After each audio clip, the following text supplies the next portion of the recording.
welcome back to Political Excess. Today I've got another deep dive into a competitive U.S. Senate election. This time we're going to take a look at Pennsylvania.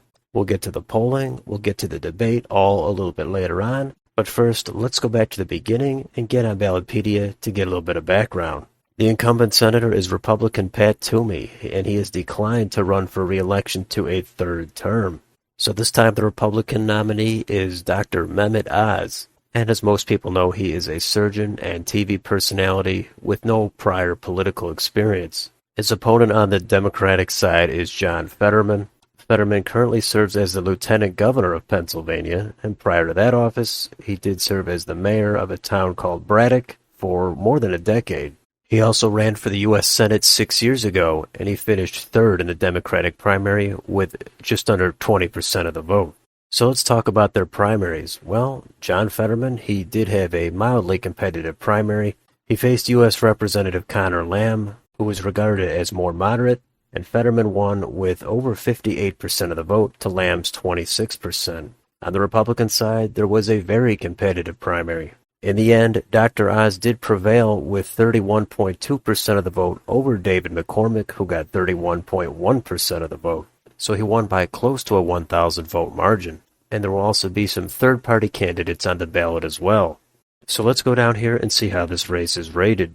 The Cook Political Report and Inside Elections have it as a toss-up, and Larry Sabato has it at lean Democratic.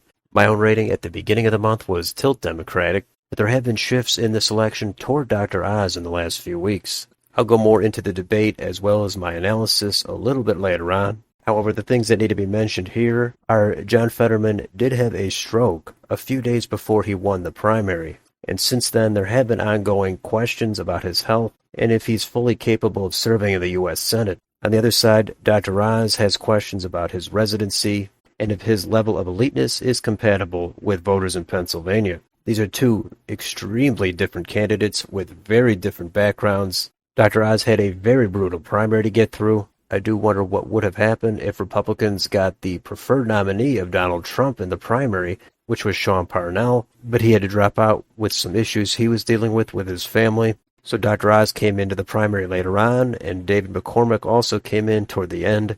And it was actually a three-way race. A lot of Republicans are not happy with Dr. Oz. They're not supportive of him. His negatives are very high. They have come down over the last month or so as we've gotten closer to Election Day. But John Fetterman, he is regarded as very progressive. He has some positions that are probably not going to be palatable. And then the questions about his health, I think, are legitimate. There's a lot of interesting dynamics at play in this race. It's become a very ugly campaign. And at this point, it's about a coin flip. There was a debate very recently that is probably going to end up helping Dr. Oz. I'll come back to that in a little bit. But let's first go down here and take a look at the campaign finance. And John Fetterman actually has raised more money than Dr. Oz. But Dr. Oz himself, he has quite a bit raised of his own. And let's move down here and take a look at how the counties are trending on a presidential level. I did this recently on my governor's deep dive, so be sure to take a look at that video if you're interested. I'll move a little quicker through it this time just to speed things up.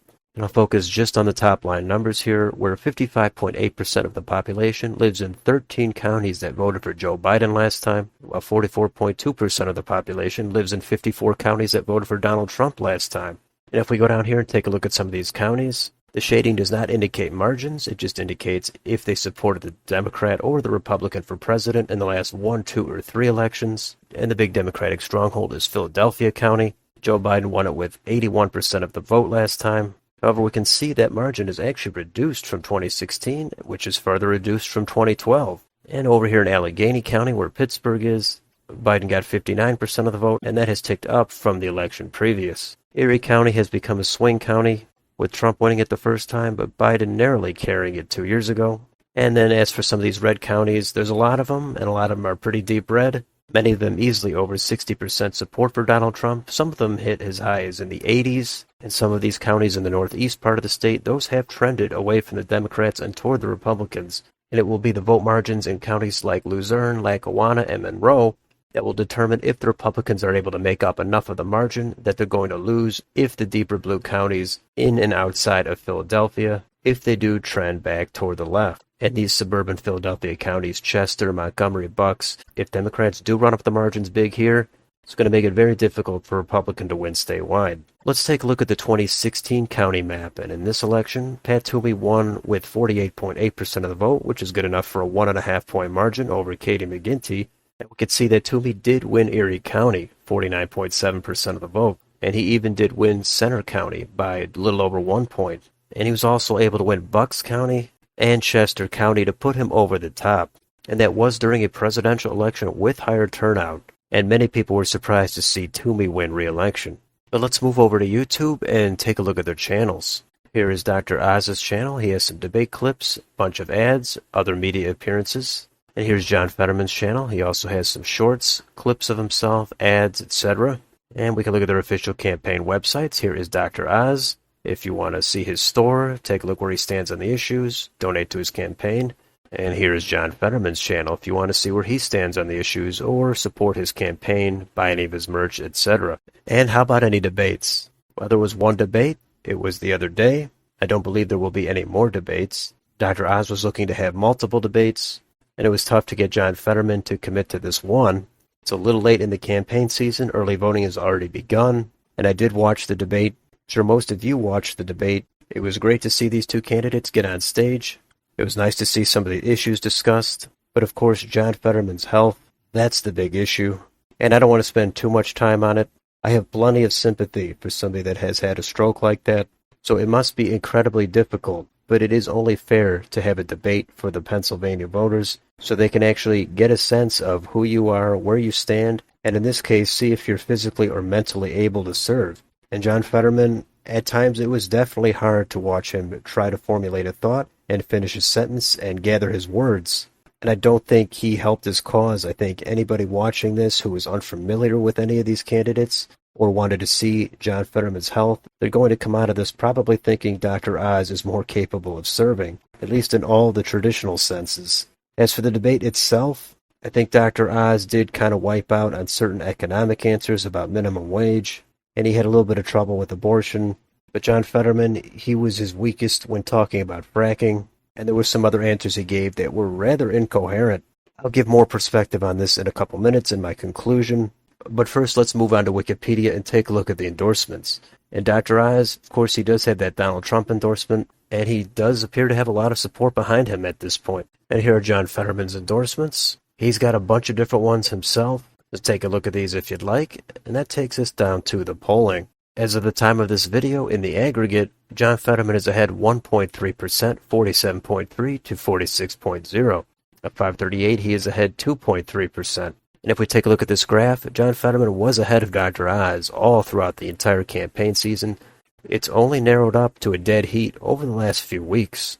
And let's go down to the individual polls. Back in the summer, John Fetterman was leading by double digits in some of these polls, and it appeared like this was going to be a flip and a pickup for the Democrats as Dr. Oz was a completely weak candidate, and the Republicans managed to find a way to lose this race. However, John Fetterman's stroke has proved to put Dr. Oz right back in this race. Other issues such as crime and inflation, those two issues definitely are going to help Dr. Oz, and in the last few weeks we could see these polls have narrowed up to low single digits. We haven't really started to see Dr. Oz leading in the polls yet. However, given the debate was so recently, it's probably going to take a few days for that to show up. And at that point, I would expect Dr. Oz to actually start leading in some of these polls, probably only by 1, 2, or 3 points. I still think it's going to be a relatively close race no matter what. And let's compare these poll results to how they stacked up 6 years ago when Pat Toomey last won re-election. So Pat Toomey got a little under 49% of the vote, and Katie McGinty got a little over 47%. And these polls did clearly underestimate Pat Toomey, and they did overestimate Katie McGinty. As I said, a lot of people did expect Pat Toomey to go down in this race, so it was mostly a surprise that he was able to pull it out. Pennsylvania is a state that is known to underestimate Republicans over the last few cycles. If that trend continues, then Dr. Oz is going to win this comfortably. And finally, the last thing we'll do is get on Predicted and take a look at the market. And there, Dr. Oz is at 66 cents. John Fetterman is at 39 cents. And if we look at the graph down below, we could see John Fetterman was leading for a long time, and Dr. Oz is now clearly favored to win this race according to where people are putting their money. After that debate, that's when Dr. Oz really spiked. So what is the conclusion here? Well, the way I see it is this is probably my least favorite Senate race, not in terms of the excitement level, but in terms of the satisfaction level. Dr. Oz, I do believe, is a terribly weak candidate. It shows in his approval rating. He got hit hard by Fetterman and on Twitter with the crudité ad, although I don't really think that has lasting impact. Dr. Oz is mostly out of touch. He has multiple homes. He's viewed as a carpetbagger, and his level of wealth does not translate into any kind of appeal like Donald Trump's wealth does. Donald Trump was able to connect much more in a grassroots kind of way with the blue-collar working class. Dr. Oz does seem to have much more of a suburban type of appeal. Some of his past views have been questionable if he's conservative enough, so in some sense that will help him in a general election. In a primary, it was much more of an issue. He's had to clarify his stance on abortion like many Republican candidates have this cycle. He's got tons of TV experience, similar to someone like Carrie Lake. He appears very natural on camera, but having said all that, he is still a weak candidate. But Dr. Oz is only half of the story to this U.S. Senate election. John Fetterman has his own story. He's a big guy. He's very tall. He wears hoodies all the time. He's not as polished as most politicians are. He's supposed to connect more with that working class crowd. He has been regarded as very progressive, and that's where it helps and it hurts him. A lot of his economic policies would resonate with the working class, but it's unfortunate a lot of times certain progressive social policies also come along with those economic policies, and that is what drives away a lot of those working class voters. Cultural and social issues are going to matter. Abortion is one that is helping the Democrats, but on other issues like crime, that is hurting someone like John Fetterman. Saving Social Security and Medicare, a living wage, those are core issues that I think do benefit John Fetterman. But having said all that, he ended up having a stroke right before the primary. I think if he had dropped out, and if Conor Lamb was the nominee, Conor Lamb would definitely be winning this race. But John Fetterman, he stuck it out. People were unsure of his health status. He has not released some of his medical records. His doctor has said that he can serve in the U.S. Senate, but after seeing him on stage at that debate, it's only natural to be highly concerned and think that he is probably not going to be fully capable of serving in a demanding position such as the U.S. Senate. And I mean that in a completely sympathetic way. The timing of that stroke was unfortunate, but it does appear that is the thing that is going to save Dr. Oz in this race. Fetterman's appearance on being able to serve is just too much in question to be able to not siphon off a few points and give them to Dr. Oz. I think the most logical conclusion for Democrats to make is it doesn't matter about John Fetterman's health. You are voting to support his policies and advance his agenda. That makes perfect sense to me. That is the same reason I think people vote for any candidate, even someone like Donald Trump. It has nothing to do with any of his actions or anything in his personal life. You're only advancing his agenda and stopping the other agenda. It's really as simple as that. That's how people rationalize their vote. I'm not saying it's good or bad, I'm just saying that's what it is.